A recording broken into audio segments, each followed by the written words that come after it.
सबसे पहले बहुत बहुत स्वागत आप सब भक्तों का इस सुबह सुबह के गीता के पाठ्यक्रम पे। चलिए प्रारंभ करने से पहले जगन्नाथ जी के चरणों में प्रार्थना करेंगे। ओम अज्ञानतिमिरान्धस्य ज्ञानाञ्जनशलाकया चक्षुरुन्मीलितं येन तस्मै श्री गुरुवे नमः। नमो ओम विष्णु नीलाचल निवासाय नित्याय परमात्मने बलभद्र सुभद्राभ्यां जगन्नाथाय नमो नमः। बोलिए जगन्नाथ बलभद्र सुभद्रा माई की जय, सुदर्शन चक्रराज की जय। तो चलिए श्रील प्रभुपाद के चरणों में प्रार्थना करेंगे। ओम अज्ञानतिमिरान्धस्य ज्ञानाञ्जनशलाकया चक्षुरुन्मीलितं येन तस्मै श्री गुरुवे नमः। नमो ओम विष्णुपादाय कृष्णपृष्ठाय भूतले श्रीमते भक्तिवेदांत स्वामिनीति नामिने नमस्ते सारस्वते देवे गौरवाणी प्रचारिणे निर्विशेष शून्यवादी पाश्चात्य देश तारिणे। जय श्री कृष्ण चैतन्य प्रभु नित्यानंद श्री अद्वैत गदाधर श्रीवासादि गौर भक्त वृंद। हरे कृष्णा कृष्ण कृष्णा हरे हरे, हरे राम राम राम हरे हरे।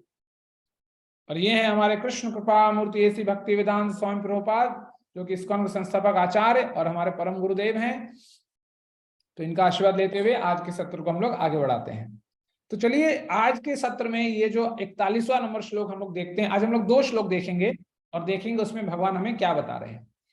तो यहाँ इस श्लोक में भगवान बता रहे हैं कि यद विभूति मत सत्वम श्रीमद ऊर्जित में वा तत्देवा गच्छत्वम मम तेजो असंभवम। तो यदि शब्दों का अर्थ देखें जल्दी से, यत यत जो ऐश्वर्य, विभूति का मतलब होता है ऐश्वर्य, मत युक्तम सत्वम अस्तित्व, श्रीमत सुंदर, ऊर्जिवम तेजस्वी, एव निश्चय ही वा अथवा तत् तत्, वे एव निश्चय ही, अवगच्छ जानो, त्वम तुम, मम मेरे, तेज तेज का अंश भाग अंश से, संभवम उत्तम। तो अनुवाद, तो भगवान यह कहते हैं कि तुम जान लो, भगवान कहते हैं अर्जुन से कि तुम जान लो कि सारा ऐश्वर्य, सौंदर्य तथा तेजस्वी सृष्टियां मेरे तेज के एक स्फुलिंग मात्र से उद्भूत है। ठीक है, तो दूसरा श्लोक हम लोग बाद में देखेंगे। तो यहां जैसे भगवान, जैसे अभी तक हम लोगों ने पूरा देखा कि जैसे पूरा एक अध्याय, पूरा 10वां अध्याय में भगवान सिर्फ अपने विभूतियों के बारे में बताना चालू किया कि भगवान ने कैसे, हम लोगों ने बहुत कम से कम 10 दिनों से देख रहे थे कि कैसे भगवान ये बताते हैं कि ऋतुओं में भगवान मार्गशीर्ष हैं, ऋतुओं में वसंत है, महीनों में मार्गशीर्ष हैं, घोड़ों में उच्च श्रवा, हाथी में ऐरावत, ऐसे विभिन्न प्रकार की विभूतियों के बारे में भगवान ने बताया। तो अंतोदगत्वा, जैसे देख लिए हम लोग बहुत बार हम लोग सुने कि जैसे भागवत भी कहती है कि भगवान अनंत है ना। जैसे कहते हैं हरि अनंत, हरि कथा अनंता, कह ही सुना ही बहु विधि सब संता। तो उसी तरह भागवत भी इस चर्चा पे कहती है कि जब हम लोगों ने कल तक देखा कि कैसे भगवान एक के बाद एक अपने विभूतियों के बारे में बताए जा रहे हैं, है ना। तो जैसे भागवत कहती है कि भगवान का ऐश्वर्य कैसा है कि जन्म कर्म विधानानि संति में अंग सहस्त्रशः। भगवान का जन्म कर्म कैसा है, सहस्त्रशः, है ना। फिर कहते हैं भगवान ना शक्यन्ते अनुसंख्यातुम अनंतवंत मयापि, कि इन्हें गिना नहीं जा सकता और इन्हें दूसरों की तो बात छोड़ो, मैं खुद गिन नहीं सकता इनको। और इसी भाव को गोस्वामी जी अपने पदों में उद्धृत करते हैं और कहते हैं राम अनंत अनंत गुणानि जन्म कर्म अनंत नामानि जलसी कर महिरज गणि जाहि। देखिए गोस्वामी जी क्या कहते हैं कि जल सीकर महिरज गणि जाहि। वो कहते हैं कि हो सकता है कि इस धरातल पे, इस भूमंडल पे ऐसा समय आए कि हम समुद्र में कितने जल की बूंदे हैं हम गिन सकें। इस धरातल पे, इस भूमंडल पर ऐसा समय आ सकता है कि जिस समय हम इस पूरे भूमंडल में कितने रज के कण हैं। इसलिए वो कहते हैं कि रज गणि जाहि, कितने रज के कण है उसको हम गिन सकते हैं, हो सकता है ऐसा दिन आए, पर रघुपति चरिता बरनी न जाही, वो कहते हैं कि रघुपति के चरित्र को वर्णन करना किसी के वश का बात नहीं। तो इसीलिए तो उसी चीज को लेकर भगवान अब यहां कहते हैं कि जो भी हम देखते हैं, जो भी ऐश्वर्यों को देखते हैं, जो भी हम अपने इर्द गिर्द देखते हैं, वो सिर्फ भगवान की एक छटा है, एक स्फुलिंग है। जैसे भगवान यहां पर कहते हैं कि पूरे तेजस्वी, जैसे भगवान कहते हैं ना कि ऐश्वर्य सौंदर्य, जो सुंदरता हम देखते हैं, जो ऐश्वर्यों को हम देखते हैं, लोगों को हम देखते हैं कि अरे इतना ऐश्वर्य भोग रहा है, ये इतना इतना तेजस्वी है। हमने 7वें 8वें अध्याय में हम लोगों ने देखा कि भगवान क्या कहते हैं कि बुद्धि बुद्धि मताम अस्मि तेजस्वी नाम हम, कि जितने भी तेजस्वी इंसान हैं उनमें मैं हूं।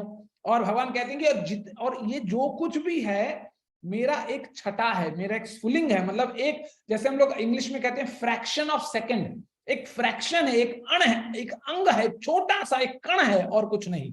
तो उतने में ही, जैसे हम लोग खास करके कभी कभी बहुत लोग जब टीवी देखते हैं या अपने घर के आस पड़ोस है ना, जब कोई सुंदर स्त्री को देखते हैं तो हमारे मुंह से लार टपक जाता है।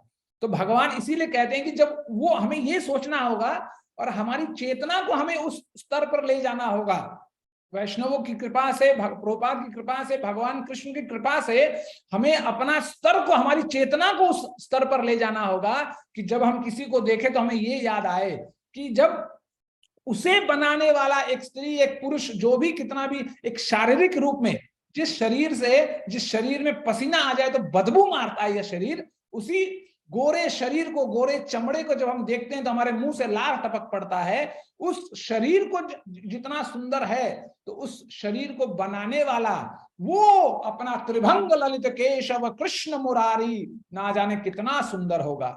इसीलिए किसी भक्त ने गाया, उसने कहा कि जिनकी प्रतिमा इतनी सुंदर वो कितना सुंदर होगा, वो कितना सुंदर होगा। इसलिए जब भगवान के माध्यम से बनाए गए ये जीव, शरीरधारी जीव इतने सुंदर हैं, शरीर हमें इतना आकर्षित लगता है कि हम उसके मोह में, देहात्म बुद्धि में फंस जाते हैं, तो सोचिए उस शरीर को गढ़ने वाला वो भगवान अनंत करोड़ों शरीरों को गढ़ रहा है हर क्षण, वो कितना सुंदर होगा। तो इसीलिए भगवान यहाँ कह रहे हैं और इस श्लोक से हमें ये संकेत दे रहे हैं कि जो भी तुम देखते हो वो बस मेरी शक्ति का एक नजारा है, एक दिखावा, एक होता ना, एक रिहर्सल। जब कोई नया फिल्म लॉन्च होता है तो फिल्म के जो मोटे मोटे दृश्य हैं जिसको देखने से आकर्षण पैदा हो जाए, आंख खुली की खुली रह जाए, तो वही उसको हम लोग रिहर्सल कहते हैं, है ना। तो ये जो जगत है ये सिर्फ एक रिहर्सल है भगवान के असली शक्ति का। असली शक्ति ये नहीं है, ये तो अपरा शक्ति है। असली शक्ति ये तो सिर्फ 1/4 शक्ति है भगवान का। 3/4 शक्ति तो भगवान अपने आध्यात्मिक जगत में दिखाते हैं, जहां पर सिर्फ संकल्प से अनंत करोड़ ब्रह्मांडों का प्राकट्य हो जाता है। तो सोचिए जब ये सब हमें इतना आकर्षित लगता है, तो वो जब भगवान के धाम हम चले जाएंगे, जो ऐश्वर्य, तेज सौंदर्य, सुंदरता, मतलब और क्या नहीं, जब उनको हम देखेंगे तो क्या हमारे अंदर बात आएगी, क्या भाव आएगा हमारे अंदर। तो वही भाव यहाँ भगवान बताना चाहते हैं कि जो तुम देख रहे हो ये सिर्फ एक दिखावा, एक रिहर्सल है ना, एक प्रैक्टिस है, लेकिन ये एक्चुअल नहीं है, ये सच्चाई नहीं है, ये तो दिखावा। मैंने दिखाया कि ये देखो मेरी शक्तियों का एक छोटा सा नजारा, एक सैंपल पीस है ये। एक सैंपल से जब ये पूरा ब्रह्मांड ऐसा हो सकता है, तो सोचो मेरा जो पूरा फिल्म है, मेरा जो अनंत, मेरा जो एक्चुअल विभूति है जिसको मैं भी नहीं गिन सकता, अनंत अवंत मया भी ही, तो उसके बारे में कहना ही क्या। तो इस भाव को लेकर भगवान अगले श्लोक में जाते हैं कि भाई इतना मैंने तुम्हें बताया, अब सुनो आगे, ठीक है। चलिए, तो भगवान यहां अब आगे वाले श्लोक में बताते हैं कि अथवा बहु नैतेन किम ज्ञातेन तवार्जुन विष्ट भयामिदम कृत सन्मिकाशेन स्थितो जगतः। किंतु हे अर्जुन, इस सारे विशद ज्ञान की आवश्यकता क्या है? मैं तो अपने एक अंश मात्र से संपूर्ण ब्रह्मांड में व्याप्त होकर इसको धारण करता हूं। तो देखिए ये जो श्लोक है, सबसे पहला चीज तो ये जो श्लोक है, ये जो श्लोक है ये 11वें अध्याय का नींव बन रहा है। 11वां अध्याय प्रारंभ होने का एक फाउंडेशन है कि जब भगवान यहाँ कहते हैं कि मैं एक अंश मात्र से संपूर्ण ब्रह्मांड को व्याप्त करता हूं और उसको धारण करता हूं, तो ये सवाल होता है ना, जैसे हम जैसे बेवकूफ लोगों के लिए अर्जुन ने बेवकूफ सवाल पूछा, क्योंकि अर्जुन को पता था कि हमारे जैसे तथाकथित बुद्धिजीवी लोग ये सवाल करेंगे कि अच्छा आप तो कहते हैं कि आप धारण करते हैं, लेकिन लेकिन लेकिन कैसे कैसे धारण करते हैं। तो जब यही सवाल अर्जुन 11वें अध्याय में पूछता है, जो पूरे 11वें अध्याय का आधार बनता है। और एक चीज आप यदि देखें इस अध्याय में, इस श्लोक में, तो भगवान देखिए अपना जो ये जो एक शक्ति बताते हैं कि मैं एक अपने एक कण से पूरे ब्रह्मांड को धारण करता हूं। तो यहाँ भगवान अपने महाविष्णु के स्वरूप को इंगित करते हैं कि कैसे भगवान कारणाब समुद्र में महाविष्णु के रूप में उनके एक एक रोम से, उनके शरीर के एक एक छिद्र से पूरे अनंत करोड़ ब्रह्मांडों का प्राकट्य होता है। तो उसी लिए भगवान यहाँ बता रहे हैं कि एक शक्ति, भगवान की शक्ति का एक नजारा, एक थियोरेटिकल एस्पेक्ट दे रहे हैं। और आप देखिए ये जो 10वां अध्याय है, ये 10वां अध्याय एक तरह का हो सकता, हम लोग ये मान सकते हैं कि एक थियोरेटिकल क्लास था कि पूरा जो भगवान ने 10 अध्याय में जो जो बताया वो थ्योरी में बताएगा, अच्छा प्रोग्राम ऐसा करना चाहिए, ऐसा करना चाहिए, वैसा करना चाहिए। लेकिन 11वां अध्याय जो है वो पूरा का पूरा प्रैक्टिकल सेशन है कि जब अर्जुन अपने देखेगा कि कैसे दिख रहा है, कैसे हो रहा है, क्या हो रहा है, कहां कहां क्या क्या चल रहा है, तो ये पूरा प्रैक्टिकल डेमो है ना। डेमो क्या है, तो पूरा फिल्म देखेगा अर्जुन 11वें अध्याय में। तो उस फिल्म को दिखाने के लिए भगवान ने थियोरेटिकल एस्पेक्ट में, थ्योरी में भगवान ने पूरा 10वां अध्याय, मतलब एक 10वां अध्याय पूरा कर दिया। नहीं तो विभूति को जैसे भगवान कहते हैं कि सारांश में प्राधान्यम, प्रधान विभूतियों को मेरा सुनो, जो प्रधान विभूतियों को सुनाने में भगवान ने एक अध्याय लगाया। तो सोचिए सूक्ष्म ऐश्वर्यों को भगवान यदि बताते तो पूरा 18 अध्याय ले लेते।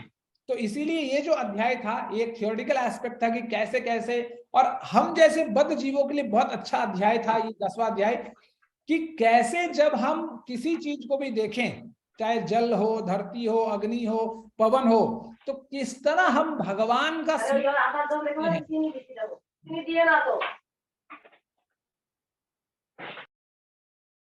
किस तरह हम भगवान को याद कर सकते हैं, किन किन अलग अलग तरीकों से, उस चीज के बारे में भगवान ने इंगित किया, ताकि हमारी चेतना, जो कि हम इतने उच्च भक्त नहीं हैं कि हम 24 घंटे कृष्ण भावना भावित हो सके, तो उसको बरकरार रखने के लिए कि जब हम हाथी को भी देखें तो भी हमें याद आए, जब ना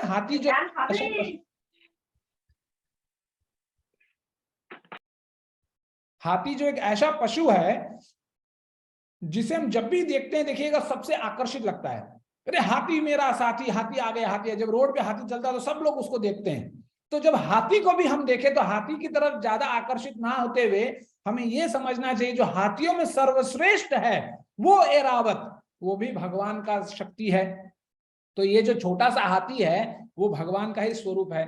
तो इस माध्यम से जो भी हम देखें, कण कण में जब हम भगवान को स्मरण कर सकते हैं, कण कण से जब हम भगवान को याद कर सकते हैं, भगवान में भाव विभोर हो सकते हैं, तब जाकर कहीं भगवान और वैष्णवों की कृपा से वो दिन आएगा हमारे जीवन में कि हमारा प्रेम, हमारा भाव, हमारा सोच स्वतः भगवान के चरणों की ओर आकर्षित होगा, और ना कि हमें उसे ठेलना पड़ेगा कि चलो चलो मंदिर चलो मंदिर चलो। हम देखेंगे स्वतः ही हमारे चरण मतलब मंदिर की ओर जा रहे हैं और ना कि इधर उधर भाग रहे हैं। तो वो जो स्वतः वाला कार्य है वो तब होगा जब हम अभ्यास करेंगे, जैसे भगवान कहते हैं अभ्यासेन तु कांते, तब जाकर स्वतः ना चाहते हुए भी, जैसे हम ना चाहकर भी हम सांस लेते हैं। अभी देखिए मैं बोल रहा हूं तो मैं ये नहीं सोच रहा कि मुझे सांस लेना है, लेकिन अपने आप सांस ले रहे हैं। क्यों? क्योंकि भगवान की शक्ति के माध्यम से हो रहा है। तो उसी तरह जब हम भगवान का स्मरण, भगवान का स्वाध्याय हम प्रयास करेंगे इन चीजों में, अब जब परिश्रम करेंगे तब जाकर जब प्रयत्न पूर्वक भगवान को पाने की कोशिश करेंगे तो अपने आप भगवान अपने आप को हमें दे देंगे। तो इस तरह हमें प्रयास करते जाना है, ये नहीं सोचना है कि इतने दिन हो गया, इतने दिन हो गया। क्योंकि आप यदि देखेंगे और आप यदि आप लोगों ने सम्मेलन प्रोग्राम अटेंड किया होगा इस बार का 90 सत्र का, तो वहां पर हिज ग्रेस सार्वभौम प्रभु कहते हैं कि भगवान कहीं 1-2 साल का बात नहीं बताते हैं, वो जन्म जन्म के बारे में बताते हैं, लेकिन सिर्फ भक्तों के लिए ही वो बोलते हैं कि शीघ्र ही इस जन्म में भगवत प्राप्ति हो जाएगी। तो उसको संकल्प रखते हुए, उसको अपने पॉइंट ऑफ व्यू में रखते हुए, उसको नजरिए में रखते हुए हमें ऐसा भक्ति करना है कि अंत समय में भी ना चाहते हुए भी हमें अपने मुखों से भगवान कृष्ण और राम का नाम निकले और हमें प्रयास ना करना पड़े। भगवान हमें शक्ति और बुद्धि दे कि हमारे मुख से सिर्फ भगवान नाम के बिना और कुछ ना निकले। ठीक है, इसके साथ आज के सत्र को हम लोग विराम देते हैं। यदि किसी प्रभु जी या माता जी को कोई प्रश्न है तुरंत लेंगे।